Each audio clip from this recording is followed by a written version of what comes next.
बताइए Sanjeev. My very simple take from today is that something beautiful is happening. And it's learning to a lot of thought process. It's learning to us being what I would say tomorrow relevant to history. And that's what I really love of this whole exercise. If we can be relevant to history, I think that should be really the biggest prize for us.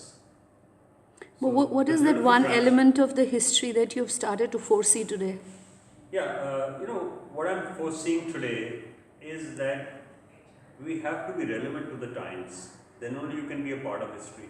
If you're not relevant to the times, we have a challenge at hand. And that's precisely what every stakeholder in this exercise has to have, be relevant to the time. So when we say history, we are creating history. When we say history, it's a still unknown path for the future. And like what has happened in the last few years, same may happen for some more years. But what is most important is at least we understand what is happening. And when I say something beautiful, it's an understanding. When you understand what is happening, that's the beauty. And how is relevance to the current time linked to legacy?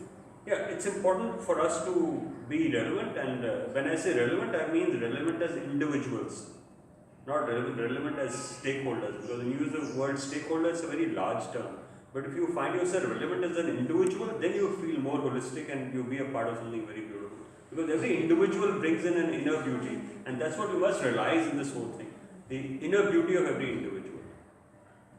But one thing which I'm wondering, like relevance of an individual. We only taught that an individual has to be someone, and that someone always creates an identity crisis. So you defining an individual in the larger context of a learning scenario, and you were saying you were talking about something which can become very subjective to every individual. So how do you bring that concept to the table? Yeah, it's very important. The minute we appreciate individual, we are resolved. So we have to learn to appreciate every individual. Then only you can have them involved. And you think appreciation is the best way to support learning? Absolutely. Every baby step of appreciation has to be rewarded. But then appreciation would require a lot of sensitivity. Yes. So that's where the whole journey of appreciation starts, sensitivity. And that's where probably relevance are part of our journey, which will have us down in history, and it gives you immense satisfaction that you've been part of something beautiful. That's about it. Thank you, Sandeep ji, for being so sensitive. But it will also bring you back to the first word, relevance. Okay. देखिए तो. Now your turn. I said now your turn.